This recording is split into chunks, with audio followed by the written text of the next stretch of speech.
It started when I was 6 years old.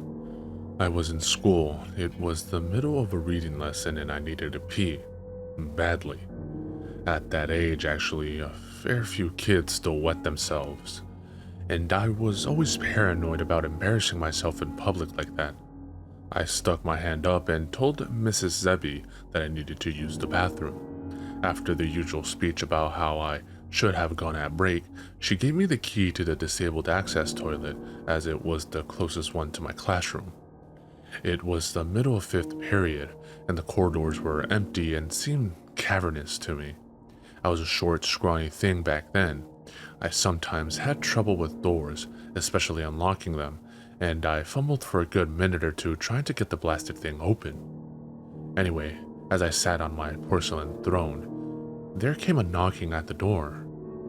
"Someone's in here," I called, disgruntled at this disturbance. There came a pause.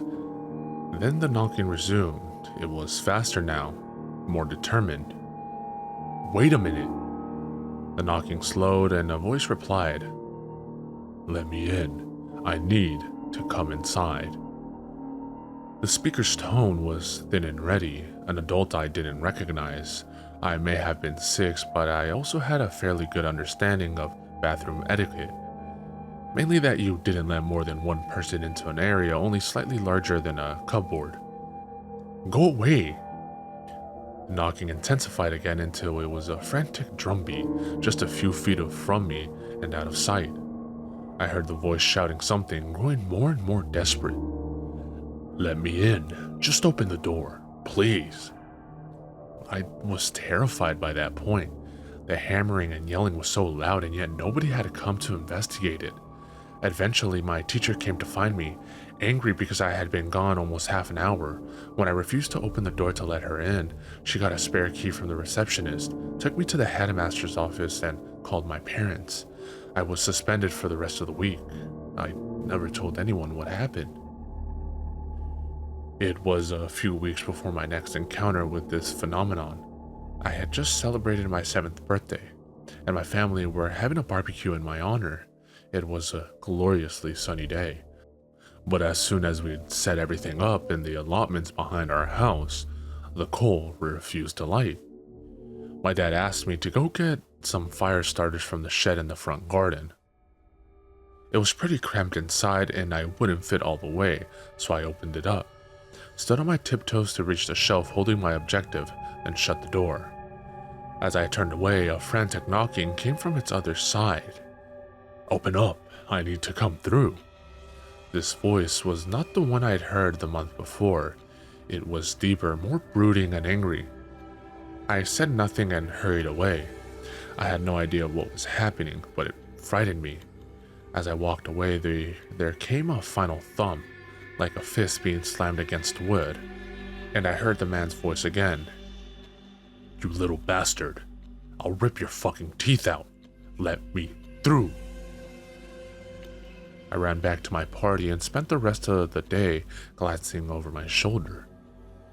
As you might have guessed it by now, there were a lot of these voices. I counted at least 30 in total. Every month or so, I would get them, pleading to be let through doors. Almost always, it would be immediately after I'd shut the door behind me, as though these strange entities had been following me. I never told anyone, but to be honest, I kinda just got used to it. It always made me jump, and some of the voices would make me feel uneasy, but I knew that I was safe so long as I did not open the door. Some of the voices I got used to the extent that I even named them. There was one which always used to appear at my front door at home. We have frosted glass, so all I could ever see of him was the silhouette of an average-sized man wearing a cap of some kind. He never spoke, but would occasionally push envelopes containing blank pieces of paper through the letterbox. I called him the postman. He was one of the more unsettling ones. If I tried to speak to him, he would look up sharply, then began knocking. I generally left the postman alone.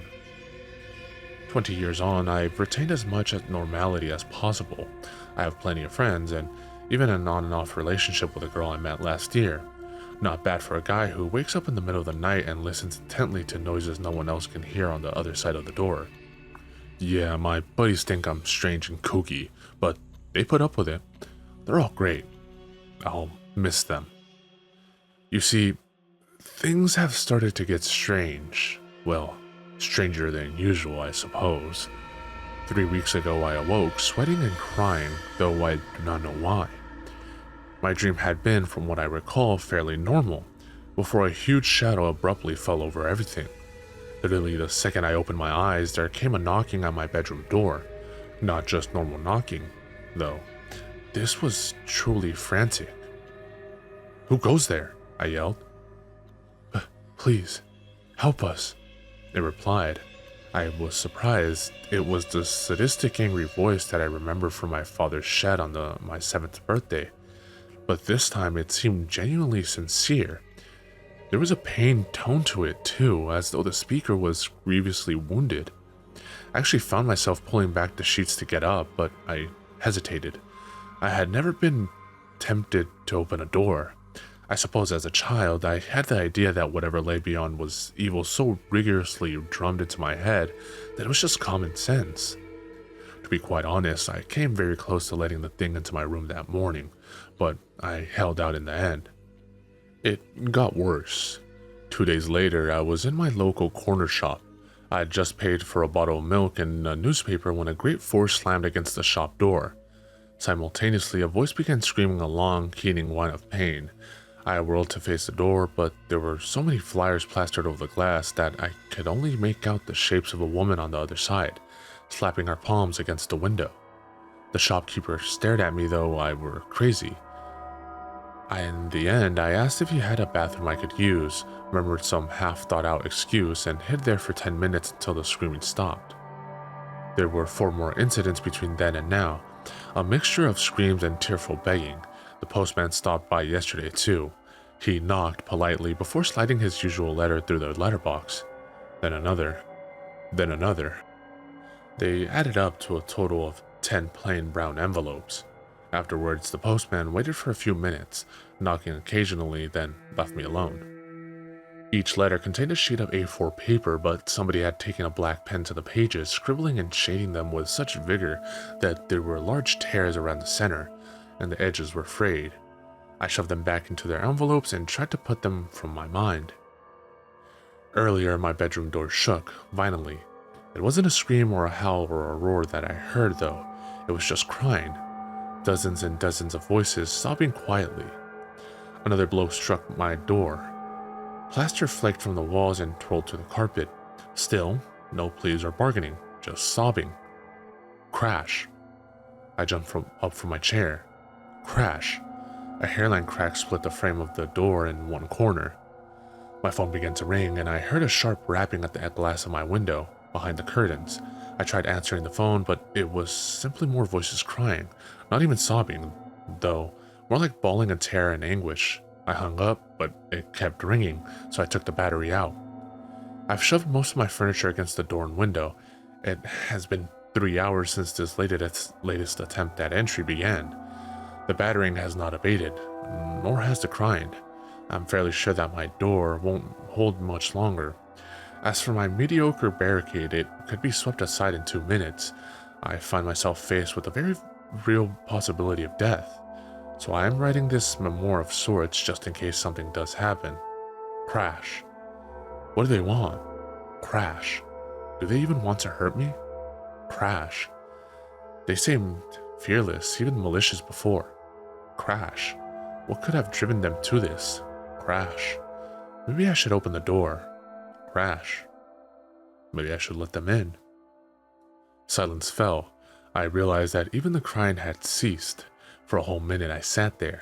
Then I got up and hurried to the door, eager to escape this claustrophobic situation. Perhaps I had to go outside where I could be far away from any doors. From the damn knocking. I pulled away my barricade and turned the handle. Locked. Kneeling, I peered through the keyhole. Beyond my bedroom door was not the corridor that I remembered, but another room. Some kind of library or classroom, I think. It seemed unoccupied except for one kid, sitting and reading with his back to me. I banged on the door. Hey kid, let me out, okay? He glanced over his shoulder. Yeah, over here. Could you open the door, please? I can't. I am in detention. I'm not supposed to talk to anyone. Go away." He turned from me.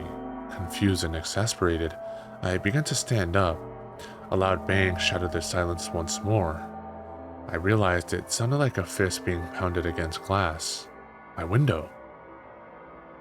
I heard it again, but this was not the frantic knocking of somebody wanting to get inside. This was not even an attempt to break in. Whatever was beyond the curtain and glass, I knew I was inside. It knew I was frightened. In the most predatory and sadistic way possible, it wanted me to be afraid. I turned back to the door and began hammering on it frantically. "Hey, let me in, okay? I really need you to open the door."